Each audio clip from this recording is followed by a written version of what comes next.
आपण जेव्हा बोलतो ना की परप्रांतीयांना मराठी आलं पाहिजे वगैरे, यायलाच तर त्याचा पुढाकार आपण स्वतः घेऊया.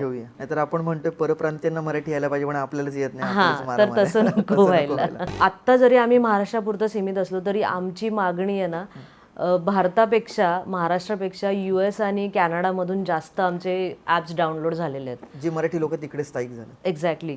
च्या घरी मराठी कितपत आणि इंग्रजी कितपत एक आमच्याकडे मजेचा भाग. आमच्याकडे प्युअर मराठी घरात बोललं Okay, जातं, हां. पण मी मान्य करते की माझ्या मुलांना खूप चांगला मराठी येत नाही. बरं, तर तुमचं मार्केट काय आहे, जॉग्रफी काय आहे, जिथे तुम्ही आता बघताय की आपल्याला सेल करायचं, हां. त्याच्याबद्दल मार्केटबद्दल थोडक्यात सांगा.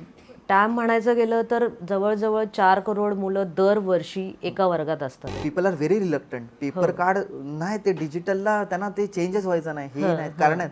ओव्हर अ पिरियड होईल तर ती मेहनत आम्ही करणार, बट जेव्हा तुम्हाला बदल घडवायचा असतो ना, मग त्याच्यामागे मेहनत आली तर कॉस्ट लागली. एक्झॅक्टली. So ते मग मनी माइंडेड म्हणजे सुरुवातीला एक जण असा असतो की ज्याला ती रिस्क घ्यावीच लागते. लागते.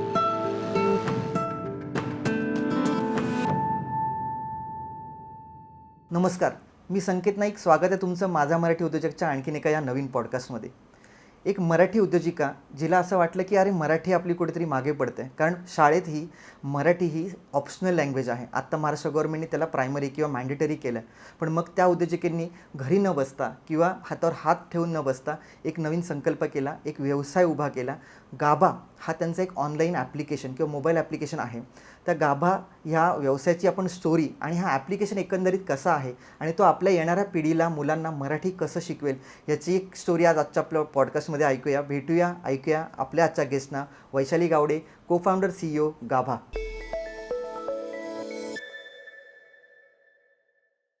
नमस्कार वैशाली मॅम. नमस्कार. स्वागत आहे तुमचं माझा मराठी उद्योजकमध्ये. थँक्यू. कशा आहात? मजेत. काही लोकांची भेट कशी होईल काय सांगता येत नाही. हो. आपली भेट कशी झाली ते पहिले ऑडियन्सला सांगतो बेसिकली. सो एक लास्ट वीकमध्ये महाराष्ट्र गव्हर्नमेंटने टॉप 25 स्टार्टअप्सने रिकग्नाईज केलं महाराष्ट्रामध्ये, आणि त्यात आम्ही 2 लकी किंवा आम्ही म्हणून आमची मेहनत आहे. ॲक्च्युली तर त्या वर्कशॉपमध्ये आमची भेट झाली. माझाही स्टार्टअप आहे. अच्छा, माझ्या स्टार्टअपबद्दल थोडंसं सांगतो, मग मॅडमच्या परत पॉडकास्टवर आपण जाऊ. सो बेसिकली आम्ही एक मोबाईल ॲप्लिकेशन लॉन्च केलं ज्याचं नाव आहे सॉफ्टवूड. हे ॲप्लिकेशन कोणासाठी आहे तर उद्योजकांसाठी आहे. जे उद्योजक आत्ताच्या घडीला पेपर व्हिजिटिंग कार्ड वापरत आहेत त्यांनी हे ॲप्लिकेशन वापरायला हवं आहे, डिजिटल जायला हवं आहे. ह्या ॲप्लिकेशनमध्ये तुम्ही रजिस्टर केल्यावर तुमची बिझनेस इन्फॉर्मेशन ॲड करायची आहे आणि तुमचं डिजिटल कार्ड रेडी होतं. आणि त्याचबरोबर आपण ह्याला एक NFC कार्ड म्हणतो, हे कार्ड आपण प्रोव्हाइड करतो. हे फक्त फोनला टॅप करायचं आहे आणि तुमची इन्फॉर्मेशन समोरच्या बरोबर शेअर होईल. तर या स्टार्टअपला रिकग्निशन मिळालं आहे महाराष्ट्र गव्हर्नमेंटकडनं. तुमच्याही ॲप्लिकेशनला रिकग्निशन मिळालं. हो. गाभा, राईट? Yes. ॲप्लिकेशनचं नाव. हो. थोडक्यात काय सांगाल त्या ॲप्लिकेशनबद्दल? गाभा हे मराठी लर्निंग ॲप आहे. मराठी विषय मुलांना शिकण्यासाठी अगदी मुळाक्षरापासून ते व्याकरणापर्यंत सर्व काही आम्ही शिकवतो. कितवी ते म्हणजे कुठल्या इयत्ती? 1ली ते 5वीसाठी ॲप आहे आणि 6वी ते 10वीसाठी वेबसाईट. ओके. ॲप्लिकेशनच्या डिटेल्समध्ये आपण जाऊच की एक्झॅक्टली ते ॲप्लिकेशन कसं काम करतं, ते ॲप्लिकेशन कसं मुलांना मराठी शिकवेल, आणि मग टेक्निकल ॲस्पेक्ट्स पण आपण बघूया तुमच्या ॲप्लिकेशनचे, कारण ऑब्व्हियसली महाराष्ट्र गव्हर्नमेंटने रेकग्नाईज केलं आहे टॉप 25मध्ये. सो ॲप्लिकेशन डेफिनेटली मी चेक केलं आहे, पण ऑडियन्सला पण ते कळलं पाहिजे इन्साईट्स की किती पॉवरफुल ॲप्लिकेशन आहे. पण त्याआधी ना मला मॅडम एक समजून घ्यायचं आहे की का तुम्हाला असं वाटलं की एक ॲप्लिकेशनची गरज आहे मराठी शिकवायसाठी मुलांना? सगळ्यात हा कॉन्सेप्ट कसा आला बेसिकली? सगळ्यात आधी तर मराठी आपली मातृभाषा आहे, त्यामुळे नक्कीच मराठी. त्यानंतर लॉकडाऊनमध्ये जेव्हा मुलं ऑनलाईन क्लासेस घेत होती तेव्हा ॲक्च्युली ते कळालं की मुलांना मराठी समजण्यात खूप त्रास होतो. मग ते महाराष्ट्रीयन्स असोत किंवा नॉन महाराष्ट्रीयन असोत. म्हणजे मराठी मुलांनाच एवढा त्रास होतो तर मराठी मुलांना तर खूपच त्याचा त्रास आहे. त्रास इन द सेन्स त्यांना ते एक चॅलेंज वाटतं. तर हे त्यांना वाटू नये, त्यांना ते इझी जावं, फन लर्निंग वाटावं. जसं आपण मॅथ्स आणि सायन्स खूप इझी करून शिकवतो तसं आपण मराठी पण शिकवूच शकतो. बरोबर. म्हणून मग आम्ही ते ॲप लॉन्च करायचा विचार केला. सुपर.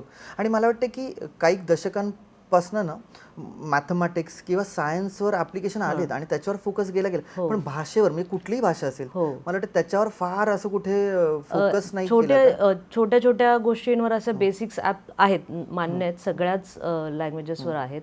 पण जे अकॅडमिक मराठी मुलांना लागतं ना, ज्याची गरज आहे मुलांना, ते आजपर्यंत नव्हतं, म्हणून आम्ही ते लॉन्च केलं. पण कुठेतरी असं एक दुर्दैव नाही म्हणता येणार की महाराष्ट्रात मुलांना मराठी शिकवायसाठी आता ऍप्लिकेशनची गरज लागते. हो नक्कीच. कारण एक तर आपणच इंग्लिश मिडियममध्ये म्हणजे मी जरी मराठीमध्ये असेल तरी माझे बरेचसे फ्रेंड्स असे आहेत जे इंग्लिश मिडियममध्ये शिकलेले आहेत. त्यामुळे त्यांना आपलंच मराठी चांगलं नाही आहे म्हणजे बेसिक, आणि त्यात आपल्याला वेळ नसतो. जर आपणच मराठीला दुर्लक्ष केलेलं हे मान्य केलं ना, तर मग मुलांना त्याची गरज नाही लागणार. पण खरंच आपण दुर्लक्ष केलेलं आहे मराठीकडे. आणि मी काय अतिशोक्ती बोलत नाही आहे, आपण टेक्निकलवर जायच्या आधी असा एक मला कुठेतरी थॉट आहे माझ्या मनात बऱ्याच वर्षापासून की तुम्हाला काय वाटतं ते सांगा मला, की हे जे मला असं वाटतं की भाषा जी आहे ना आपली मातृभाषा किंवा आपला जो कल्चर आहे, परंपरा आहे, ही जी आपल्या एखाद्या पिढीला शिकवली जाते ती त्यांच्या एक पिढी सोडून, म्हणजे मला माझ्या आजोबांकडनं आलं हे सगळं, बरोबर आहे ना. आपण आजोबांचे किस्से सांगतो, आजी आजोबांचे, आई वडील, कारण त्यांना आपल्या करिअरसाठी पैसे ते बिझी आहेत, हे सायकल आहे ती. मग कुठेतरी न्यूक्लिअर फॅमिली झाल्यामुळे आजी आजोबांपासून वेगळं राहिल्यामुळे ह्या झालंय का, असं मला तरी वाटतं. मान्य. आई वडील दोघेही कामावर जातात, त्यामुळे ज्या रात्रीच्या गोष्टी मुलांना सांगणे वगैरे मान्य, ते लोक आई वडील कामावर जाऊन सगळं काही मॅनेज करून मुलांना तेवढं एंटरटेन करतात. पण एक वेळ अशी येते सहवास हवाय दिवसभर, जी ज्या वेळेस ते थकलेले असतात आणि मग ते मुलांना एंटरटेन नाही करू शकत, किंवा मुलांना समजा त्यांना मॅथ्सही शिकवायचंय, त्यांना सायन्सही शिकवायचंय, सो ते लोक शिकवताना दोन्ही गोष्टींचा वापर करतात, मराठी सुद्धा इंग्लिश सुद्धा. पण त्यात मराठी हे थोडं मागे पडतंय, जे नाही पडलं पाहिजे, जे नाही पडलं पाहिजे. आणि मान्य आहे की English is a primary language, म्हणजे बिझनेस प्लेसमध्ये जा करिअर करायचं, आज इंग्रजी तुम्हाला यायला हवी आहे, पण मातृभाषा सोडून नको मला वाटतं. नाही, नक्कीच नाही. मातृभाषा ही घरी वापरलीच गेली पाहिजे, आणि त्याच जसं सायन्स आणि मॅथ्सला इक्विव्हॅलंट प्राधान्य देतोय तसं दिलंच पाहिजे. कारण फक्त मेडिकल इंजिनियर हे करिअर राहिलेले नाही आहेत आता, बाकी सुद्धा गोष्टी आहेत. आणि अमराठी मुलाने जेव्हा मराठी शिकेल, तो चांगलं बोलायला वगैरे लागेल, तर जेव्हा तो इंटरव्ह्यूला वगैरे जाईल आणि त्याला ती भाषा येते हे समजेल, तेव्हा त्यांच्यामधला एक तो दुरावा कमी होईल. म्हणजे एक कॉर्पोरेट लेवलला सुद्धा मुलं कॉन्फिडन्सने जाऊ बोलू शकतात. आणि मला वाटते भाषा कुठलीही असेल, एकाही कुठल्या तरी भाषेवर जर तुमचं एक प्रभुत्व असेल, एक तुमची पकड असेल ना, तर you can be a good speaker. आता काय होतं की मीही जेव्हा थोडंसं करिअर गायडन्स वगैरे करतो, एक ऑब्झर्व केलं की आपल्याकडली मराठी मुलं पण खूप टॅलेंटेड आहे, पण त्यांना ना तो एक कुठेतरी एक सेटबॅक किंवा बॅक ऑफ माइंड असं एक भीती आहे की अरे मला इंग्रजी येत नाही, मग मी एखाद्या प्लॅटफॉर्मवर गेलो तर ती मला हसतील, मला बोलता नाही येणार. पण त्याच्याकडे थॉट्स खूप चांगले आहेत, त्याच्याकडे आयडियाज खूप चांगले इनोव्हेटिव्ह आहेत, पण मग त्या प्रेझेंट नाही करतायत कारण इंग्रजी नाही आहे. तर मग मराठी शिकलो आणि त्याच्यावर कुठेतरी जर एक पकड बसली तर मराठी तोही खूप करिअरमध्ये पुढे जाईल. खूप. मी तर ह्याच्यासाठी माझं स्वतःच उदाहरण देईल. मराठी मीडियम मधून आल्यामुळे माझं सुरुवातीला असं व्हायचं की मला इंग्लिश बोलता येत नाही, कॉन्फिडन्स नाही आहे तेवढा. पण आता मला असं वाटतं की ठीक आहे ना, मला इंग्लिश नाही आलं तरी मराठी तर मला चांगलीच येते. मग माझं एका भाषेवर प्रभुत्व आहे जिथे मला लिहिता वाचता बोलता चांगलं येतं, त्याच्याबद्दल मला अभिमान आहे, आणि ती आपली मातृभाषा आहे. बरोबर, तेच महत्वाचं आहे. दुसरं कारण कदाचित मराठी मागे पडण्यामागचं असं असेल का की गेल्या काही वर्षात आत्ता महाराष्ट्र गव्हर्नमेंटने जी आर पास केलं, त्याच्याबद्दल तुमच्याकडनं माहिती घेईन, पण मराठी हे शाळेत, कारण CBSE आणि ह्याचा खूप हे मार्केटमध्ये शाळा वाढत चाललेल्या आहे, तर मराठी ही कुठेतरी सेकंडरी लँग्वेज झाली, ऑप्शनल लँग्वेज झाली. त्याच्यामुळे पण गॅप पडली आहे का मराठीमध्ये? हो, ह्याच्याबद्दल ॲक्च्युली महाराष्ट्र गव्हर्नमेंटचं खूप आभार आहेत की त्यांनी मराठी कंपल्सरी केली. भले त्याच्यावर 8वी 10वीच्या मुलांवर श्रेय आला होता, पण जी लहानपणापासून मराठी त्यांनी कंपल्सरी केली आहे पहिलीपासून, ती खूप पुढे जाऊन कामाला येणार आहे मुलांना. आणि मराठी भाषा बोलली जाईल, फक्त ती जपली जाईल ह्याच्यापेक्षा ती कशी समृद्ध होईल ना, हे खूप महत्त्वाचं आहे. तर ह्याच्यासाठी खरं तर सरकारचा आभारच मानला पाहिजे की त्यांनी कंपल्सरी केल्यामुळे CBSE ICSE मध्ये सुद्धा ती आता वापरली जाते. नक्कीच नक्कीच. कारण मला वाटतं ना की भाषा कंपल्सरी केली तरच ती कुठेतरी टिकेल, आणि कुठलीही एखादी संस्कृती जर टिकवायची असेल तर भाषा हे मला वाटतं एक प्रायमरी ऍस्पेक्ट, पॅरामीटर आहे त्याचा. भाषा येत नसेल तर मग त्या संस्कृतीची गाणी असतील, एवढं मोठं मराठी साहित्य इतकं छान आणि पॉवरफुल आहे, तर ते पुढच्या पिढीला वाचता तर आलं पाहिजे समजायसाठी. आपलीच मुलं खूप घाबरतात, तर हे होऊ नये म्हणून आम्ही त्याचा म्हणजे आमच्या परीने प्रयत्न केलाय की त्यांना खूप एंटरटेनिंग ते वाटेल म्हणून, कारण हल्ली मुलांना टेक्निकल जास्त झालेली आहेत मुलं, सो त्या ऍस्पेक्टने आम्ही विचार करून तुमच्या घरी मराठी कितपत आणि इंग्रजी कितपत? आमच्याकडे प्युअर मराठी घरात बोललं जातं, पण मी मान्य करते की माझ्या मुलांना खूप चांगलं मराठी येत नाही. त्यातल्या त्यात माझा मुलगा आता शिकतोय पहिलीपासून म्हणून जरा व्यवस्थित आहे. मुलीला फक्त 4थी पर्यंत मराठी होतं, नंतर तिला मराठी नव्हतं, त्यामुळे मग ती थोडी कमी आहे. पण तरी सुद्धा ज्या चुका बोलताना किंवा बेसिक गोष्टी ज्या माहिती पाहिजेत मुलांना, त्या आपण जेव्हा बोलतो ना त्यावेळेस त्यांना त्या नवीन माहिती पडतात. बरोबर आहे. म्हणून मग मराठी घरात बोलणं हे खूप गरजेचं आहे. पण हे ऍप लॉन्च केल्यापासून तुम्ही जास्त चुका काढायला लागल्या का मुलांच्या? असं काय झालं? कारण स्वतःचं प्रोडक्ट आहे बोलल्यावर आपले मुलं तर बोलली पाहिजे ना चांगली. मी त्यांना सांगते की मी अरे तुमच्यासाठीच बनवलंय, बाकीची मुलं तर नंतर येतात. राईट. चलिए, आता टेक्निकल आस्पेक्ट कडे येऊया. ऍप्लिकेशन इज ऑल अबाउट की मराठी शिकणं, राईट? पण हा कॉन्सेप्ट जेव्हा आला तुमच्या डोक्यात, तुम्ही म्हणता लॉकडाऊन मध्ये तुम्ही ऑब्झर्व केलं की यार मराठी मुलांना मराठी बोलता येत नाही किंवा समजतानाही त्यांना अडचण आहे, म्हणून हा ऍप्लिकेशन. आता हा ऍप्लिकेशन एक्झॅक्टली कसा शिकवेल? म्हणजे मी जर समजा डाउनलोड केलं ते ऍप्लिकेशन, मुलगा मी समजा 5वीत आहे, इयत्ता 4थीत आहे, तर मला तो ऍप्लिकेशन किती सोपा आहे समजायला आणि तो ऍप्लिकेशन मला कसं शिकवणार आहे? आम्ही पूर्ण वेगवेगळे टॉपिक वाईज हे सेक्शन्स केलेले आहेत.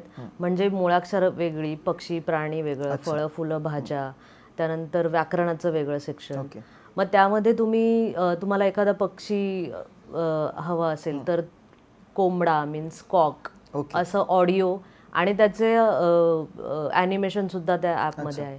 परत ग्रामर शिकवताना जेव्हा भूतकाळ किंवा वर्तमान काळ आपण शिकवतोय तर त्यावेळेस ॲनिमेशन थ्रू मुलांना ते शिकवलं गेलेलं आहे की मुलगा चालत आहे किंवा मुलगा चालत होता, हे त्यांना पिक्चर जेव्हा समोर दिसतं ना त्यावेळेस त्यांना ते पटकन कळतं. म्हणजे एक स्टोरी टाईप शिकवण्याचा आम्ही प्रयत्न केलेला आहे. आणि आता सध्या बेसिकच ग्रामर आहे, पण पुढे जाऊन आणखीन आम्ही वाढवणार पण आहोत त्याच्यामध्ये. पण एखादा पहिली ते 5वीच्या मुलांना तुम्ही म्हणाल ना, हो, एखादा 1ली किंवा 5वीचा मुलगा बसलाय तर त्याला कोणी हँड होल्डिंगची गरज लागेल की ती सेल्फ लर्निंग? नाही, पूर्णपणे सेल्फ ह्याने करू शकणार. फक्त त्याने ऑडिओ आणि जे व्हिज्युअल्स आहेत ते व्यवस्थित त्याने कॅप्चर केले तर त्याला ते त्याच्या वेळेनुसार जर त्याने रिपीटेड ऐकलं गेलं ना की तो एकदम परफेक्ट होईल मराठीमध्ये. पण मग ही किती दिवसाची, महिन्याची, वर्षाची जर्नी असेल त्या एका मुलाची, एका किडची? वर्षाची वगैरे नाही, जेवढं रिपीटेडली तो बोलेल ऐकेल त्याच्यानुसार त्याची ग्रोथ होईल. व्होकॅब्युलरी त्याची वाढत जाईल, डिक्शनरी वाढत जाईल त्याची बेसिकली. हो. आता तुम्ही हे जेव्हा प्रोडक्ट, कारण तुम्ही मला वाटतं एका इन्क्युबेशन सेंटरलाही टाईड अप आहात, तर थोडंसं स्टार्टअप ओनरसाठी इन्क्युबेशन सेंटर म्हणजे काय आणि त्याचा फायदा कसा होतो? ते लोक कसे हँड होल्डिंग करतात, मदत करतात जेव्हा तुम्ही नवीन असतात? तुम्हाला उद्योजक म्हणून तुमच्याकडे कॉन्सेप्ट आहे, एक प्रोडक्ट आहे, पण तो बिझनेस सर्कल माहीत नाही, तर एकंदरीत ह्याच्यावर थोडंसं काय माहिती द्याल स्टार्टअप? माझ्या मते स्टार्टअपने इन्क्युबेट नक्कीच व्हावं, कारण स्टार्टअपला जे नॉलेज हवं असतं बेसिक, ते बाहेर कोणी देत नाही. इन्क्युबेशन आम्ही आता फादर एग्नल पॉलिटेक्निकमध्ये सिबा म्हणून आहे, तिथे आम्ही इन्क्युबेट आहोत. गेले वर्षभरापासून आम्ही इन्क्युबेटेड आहोत. वर्षभराच्या आधी सिच्युएशन अशी होती की आम्हाला प्रत्येक एक गोष्टसाठी गुगल सर्च करावं लागायचं किंवा कोणीतरी असं माणूस शोधावा लागायचं. म्हणजे ॲप्लिकेशन बनवताना सुद्धा की त्याचं UI डिझायनिंग कसं करायचं असतं किंवा एवढं माहिती होतं की त्याला कोडिंग लागणार आहे, पण मग ते माणसं शोधायची कुठे, त्यांना आपण कसं अप्रोच करायचं, त्यांची फीज किती असेल, एक टाईमलाईन काय असेल ह्या सगळ्या गोष्टींचा, मग ते मार्केटमध्ये आणताना लाईव्ह करायचं. इनफॅक्ट आम्हाला हे सुद्धा माहिती नव्हतं की ह्या सगळ्यासाठी आपल्याला एक कंपनी सुद्धा बनवावी लागणार आहे. तर हे म्हणजे एकदा तुमच्याकडे आयडिया जर असेल आणि तुम्ही जर इन्क्युबेशन सेंटरकडे गेलात ना तर हे गायडन्स खूप चांगलं मिळतं तुम्हाला, एक प्रॉपर वे मिळतो आणि चॅनलाइज करतात ते तुम्हाला. हो, नक्कीच. मेंटोरिंग खूप चांगलं असतं त्यांचं. ओके. आता स्टार्टअप आहे, आयडिया मिळाली, तो तुम्ही मला वाटतं डेव्हलप, हे आता तुमचा प्रोडक्ट लॉन्च वर्षभर अगोदर झालं? हो, 1 वर्ष. तुमचा टॅम काय, म्हणजे टॅम is like total addressable market, तर त्याचा सर्वेही तुम्ही केला असेल, तर तुमचं मार्केट काय आहे, जॉग्रफी काय आहे जिथे तुम्ही आता बघताय की आपल्याला सेल करायचं, त्याच्याबद्दल, मार्केटबद्दल थोडक्यात सांगा. टॅम म्हणायचं गेलं तर जवळजवळ 4 करोड मुलं दरवर्षी एका वर्गात असतात. 4 करोड मुले एका वर्गात असतात. हे तुम्ही आपल्या महाराष्ट्र राज्याचं सांगताय? हो, कारण आता मराठी भाषेबद्दल आपण करतोय म्हणून महाराष्ट्र राज्यात एवढं मुलं आहेत की त्यांना मराठी शिकण्याची आता गरज आहे. तर हेच असं दरवर्षी वाढत जाणार आहे. आणि आत्ता जरी आम्ही महाराष्ट्रापुरतं सीमित असलो तरी आमची मागणी आहे ना, भारतापेक्षा महाराष्ट्रापेक्षा US आणि कॅनडामधून जास्त आमचे ॲप्स डाउनलोड झालेले आहेत. जी मराठी लोक तिकडे स्थायिक झाले. एक्झॅक्टली. कारण तिथल्या लोकांना आत्ता कळतंय की मराठी आपली मुलं बोलत नाही आहेत. एक उदाहरण सांगायचं म्हटलं तर माझा एक स्कूल फ्रेंड मिशिगनला राहतो आणि त्यांनी तिथे मराठी शाळा सुरू केली आत्ता. कारण त्यांच्या मुलांना मराठी त्यांना शिकवायचं आहे, त्यांना ते संस्कार घडवायचे आहेत. त्यांनी ज्या चुका केल्यात किंवा त्यांच्या चुका नसतील पण त्यांचे जे संस्कार किंवा संस्कृती जी आहे ती त्यांच्या मुलांपर्यंत पोहोचावी या हिशोबाने त्यांनी ती शाळा सुरू केली आणि तिथे पण आपलं ॲप आहे. सो म्हणजे महाराष्ट्रात तर आपली मागणी आहेच, पण आउट ऑफ इंडिया जास्त लोकांना ते आवडलेलं आहे. राईट. तुम्ही आता बोलताना बोललात की महाराष्ट्रात वर्षाला 4 करोड मुलं तुमची आहेत. तर तुम्ही हे वाक्य म्हणालात की आत्ता मराठी म्हणजे पुढचा विजन काय? आत्ता तुम्ही मराठी तर वेगळ्या भाषेत पण करायचं आपलं प्लॅनिंग आहे? हो, नक्कीच. जर आम्हाला व्यवस्थित गायडन्स वगैरे मिळालं दुसऱ्या लँग्वेजेसचं तर आम्ही आणखीनही, कारण रिजनल लँग्वेज ह्या टिकल्या गेल्या पाहिजेत, मग ती कुठली लँग्वेज असू देत. हिंदी तर आपली राष्ट्रभाषा आहे तर आपण ती बोलतोच आहे सगळ्यांबरोबर, पण आपली जी मेन मातृभाषा असेल कोणाची तर ती सुद्धा ती तशी टिकलीच गेली पाहिजे. आम्ही म्हणजे कोण कोण आहे सोबत तुमच्या? माझ्याबरोबर माझे 2 मैत्रिणी आहेत, को फाउंडर तृप्ती आणि करुणा. मग तुमचा एक्झॅक्ट रोल काय आहे या स्टार्टअपमध्ये आणि त्यांचा रोल काय आहे? मी CEO आहे, तर मी कंटेंट आणि मार्केटिंग बघते. तृप्ती CEO आहे, ऑपरेशन्स बघते, ती पण मार्केटिंग वगैरे हेल्प करते. आणि करुणा आहे, ती CTO आहे, ते पूर्ण टेक्निकल हँडल करतात. सुपर. सेलेबल किंवा सेल्स मॉडेल कसं आहे तुमचा? कसं आता तुम्ही सेल केलाय आणि करणार भविष्यात? सुरुवातीला वर्षभर आम्ही पूर्ण त्याचा आधी अभ्यास केला, एक प्रोटोटाईप बनवलं आणि आम्ही स्कूल्समध्ये अप्रोच केला. मग स्कूल्सला जसं जसं ते आवडलं तसं त्यांनी आपल्या विद्यार्थ्यांना ते सांगितलं आणि आत्ता आम्ही सबस्क्रिप्शन मॉडेल चालू केलेलं आहे. पण त्याचं सबस्क्रिप्शन फक्त वर्षाला 199 रुपये ते 399 रुपये एवढंच असणार आहे वर्षाचं. हां, जसं मुलगा ज्या इयत्तेत आहे त्याप्रमाणे ते असणार आहे. म्हणजे ज्या इयत्तेत आहे त्याप्रमाणे तुमचं ऍप्लिकेशन त्याला क्लास. ओके. इयत्तेप्रमाणे तुमचे ऍप्लिकेशनचे लेक्चर्स किंवा ते आपण चॅप्टर्स म्हणूया त्याला सोप्या भाषेत तसे चेंज होतात. म्हणजे मी जर पहिलीत तुमचं ऍप्लिकेशन घेतलं तर मला पुढे 5 वर्ष ते सबस्क्राईब केलं तर आणखीन फायदा होईल. बेसिकली करणं काय मॅन्डेटरी नाही. 199 वर्षाचं सबस्क्रिप्शन म्हणतात. नाही, म्हणजे मी म्हणेन की ॲट दिस कॉस्ट जर मला माझी मातृभाषा शिकता येते आणि मला पुढे माझी संस्कृती येतील तर मला वाटतं की खरंच ऍक्च्युली ही किंमत ठरवण्यामागे पण एक पॉइंट ऑफ व्ह्यू असा आहे की पहिली तर ती आपली मातृभाषा आहे त्याच्यामुळे, आणि दुसरी गोष्ट म्हणजे ज्ञान आपण देतोय कुणाला तर ते विकलंच पाहिजे असं काही नाही. आपल्याला जो खर्च लागतोय तेवढा खर्च जरी आपल्या त्या उत्पन्नातून निघाला तरी पण आपण खूप काही करतोय असं समाधान वाटतं. खूप छान विचार आहे. बट बिझनेस म्हटलं की थोडंसं मनी माइंडेड राहायला लागतं, बिकॉज ॲट दी एंड तुम्हाला कारण ही सगळी डेव्हलपिंग टीम वगैरे आम्हाला सांभाळायची आहे.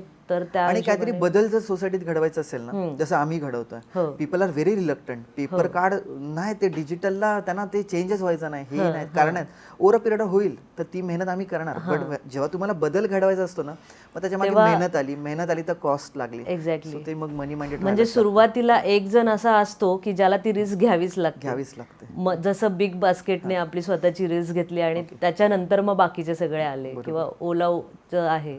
सो आपल्या क्षेत्रात कदाचित आपण तसे आहोत. एक्झॅक्टली तसेच आहोत. तुम्ही मार्केटचं म्हणालात की तुम्ही आता सध्या जे आपण महाराष्ट्रात शाळांना वगैरे, पण आता शाळा पण जिल्हा परिषद शाळा आहेत, परत प्रायव्हेट शाळा आहेत, काही वेगवेगळ्या डेक्कन एज्युकेशन सोसायटी असेल, पण CBSE आहे, आणखी वेगवेगळे आपल्याला आहेत. तुम्ही कुठल्या एक्झॅक्टली शाळेला टार्गेट करता किंवा असं काय स्पेसिफिक? आमचं पूर्ण कंटेंट जे आहे ते बोर्ड वाईज पण कॅटेगराइज्ड आहे.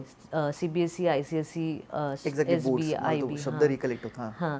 तर त्यामुळे सगळ्या बोर्ड्सला आम्ही अप्रोच करू शकतो. ओके. जिल्हा परिषदांच्या शाळा ज्या मराठी मीडियमच्या आहेत त्या सुद्धा आमचं ॲप यूज करू शकतात.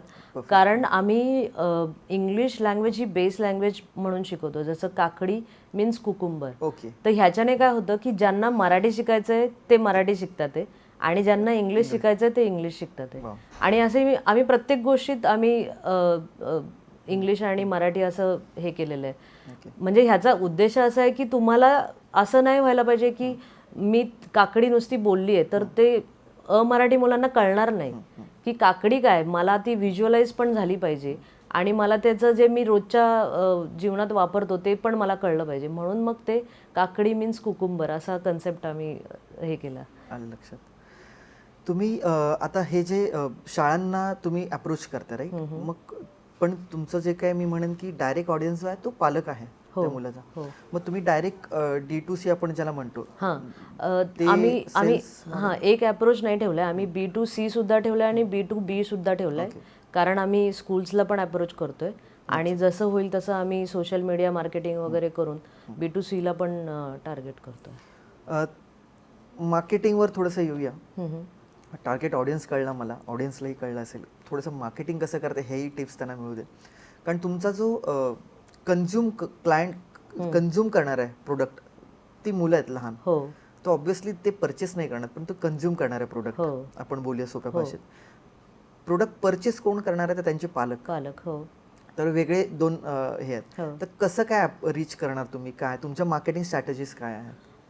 सगळ्यात आधी तर आम्ही सोशल मीडिया मार्केटिंग तर करतोच आहे, पण त्या माध्यमातून आम्ही पॅरेंट्सलाच कन्व्हिन्स करू इच्छितोय की किंवा तुमच्या माध्यमातून की आपण मान्य करूयात की आपण मराठी जरी असलो तरी आपल्या मुलांना मराठी तितकं चांगलं लिहिता आणि बोलता येत नाही. तर त्यासाठी तुम्ही आमची मदत घ्या. आणि दुसरी गोष्ट म्हणजे अमराठी लोकांना आपण मराठी शिकूया.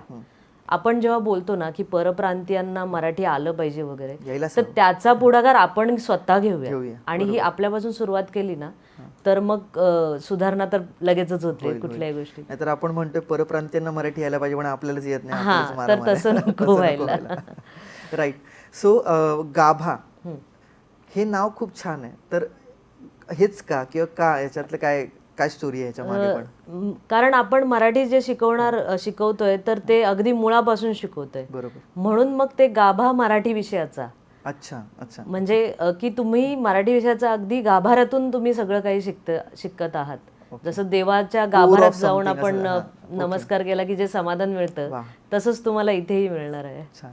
काय विजन आहेत आता तुमचे, म्हणजे आतापर्यंत वर्ष झालं लॉन्च करून? हो. किती युजर्स आहेत आणि आता विजन काय तुमचं, शॉर्ट टर्म लॉंग टर्म? वर्षभरामध्ये आम्हाला 20,000हून जास्त युजर्स मिळालेले आहेत. आणि शॉर्ट टर्म नाही आम्ही म्हणणार, म्हणजे जरी ज्ञान विकायचं नाही ही जरी कन्सेप्ट असेल तरी सुद्धा आपला जो खर्च आहे तो निघणं पण गरजेचं आहे. आणि मराठी आपण शिकवतोय तर आपलं मेन तर ध्येय हेच आहे ना की अमराठी आणि मराठी दोन्ही मुलांना चांगलं ते मराठी शिकलं गेलं पाहिजे आणि त्यांना ते मेन तर आवड निर्माण झाली पाहिजे विषयाची.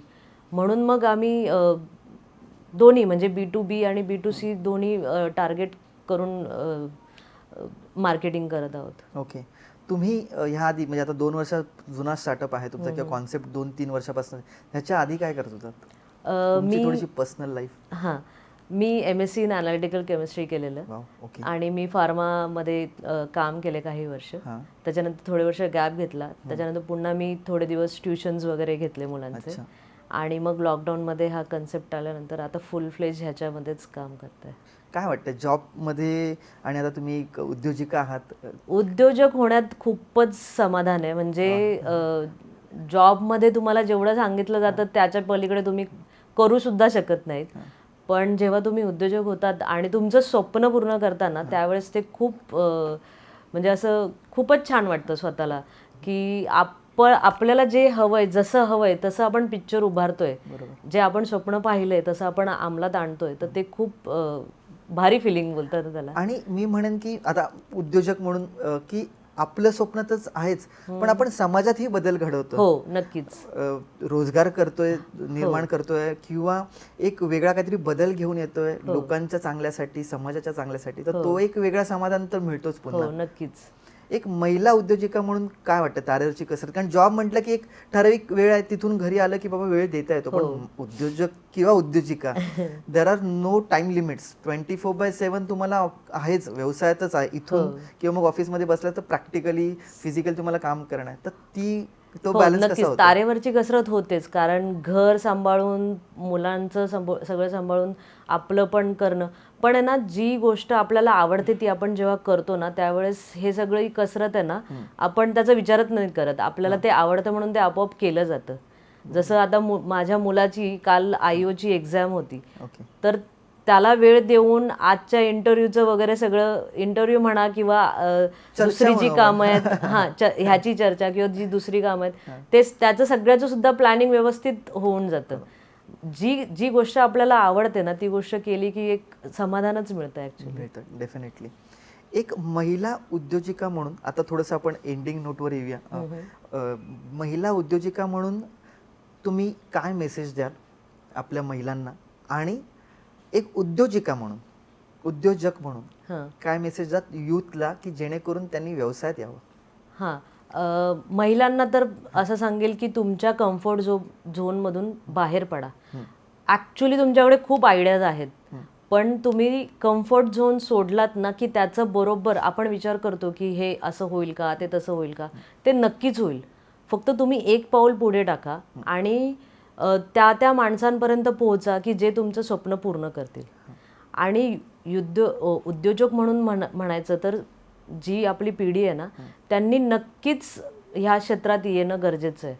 कारण आपण जसं आपण बाकीच्या गोष्टी फॉरेनर्सकडनं फॉलो करतो, तर तसं आपण थोडं बिझनेस माइंडेड होऊन स्वतः आपण दुसऱ्यांना रोजगार देणं हे खूप मोठी गोष्ट आहे, आणि ती पूर्णत्वाला नेणं तर खूपच मोठी गोष्ट आहे. सो बेसिकली तुम्ही जेव्हा म्हणजे आपलं नवीन तरुण पिढी जी आता ज्या दुसऱ्या गोष्टींमध्ये खर्च करते, तर त्यापेक्षा जर आपण थोडासा उद्योजकावर स्पेंड केलं तर एक लाईफ सेट होऊन जाते. मग तो स्त्री असू दे किंवा पुरुष असू दे. आणि महिलांनी तर आलंच पाहिजे, कारण खूप कमी महिला आहेत ह्या क्षेत्रामध्ये, आणि त्यांच्यासाठी खूप म्हणजे खूप असं संधी आहेत, त्यांनी त्या कॅप्चर केलं पाहिजे. आणि गव्हर्नमेंटच्या पॉलिसीज पण आहेत की खूप जेव्हा साऱ्या तुम्ही वुमन एंटरप्रेनर असता किंवा एक सर्टन पर्सेंटेज तुमचे शेअर्स कंपनीमधले जर वुमनचे असतील, म्हणजे एका महिलेचे जास्त असतील, तुम्हाला वाटतं सबसिडी वगैरे पण बऱ्याच 80% if your shares are with woman entrepreneurs, तुमची को फाउंडर एखादी स्त्री असेल तर गव्हर्नमेंट पण बऱ्याच सबसिडी देते बऱ्याच वेगवेगळ्या व्यवसायात. तर म्हणजे खूप कारण आहेत यायला. मेहनत तर, आणि तशी स्त्री म्हटलं की तिला मेहनत त्याच्यामुळे घरात ही इतकी मेहनत करते व्यवसायात करेल. उलट मी तर बोलेल, ज्या महिलांना लोक असं म्हणत असतील ना की तुला हे जमणार नाही, तू करू नको, तिने तर नक्कीच करावं. कारण ती घरात जर ती मॅनेज करू शकते, महिन्याचा दिलेल्या पगारातनं जर ती घर मॅनेज करू शकते, तर ती काहीही करू शकते. Wow wow wow, super. खूप छान माहिती दिलीत. तुमचा प्रोडक्ट ही खूप छान आहे, तो प्ले स्टोअरवर वगैरे आहेच. आम्ही त्या लिंक डिस्क्रिप्शनमध्ये शेअर करूच. प्रोडक्ट लोकांनी, पालकांनी एक्सप्लोअर करावा आधी, आणि त्यांच्या मुलांसाठीही तो सबस्क्राईब करावा अशी मी विनंती करेन.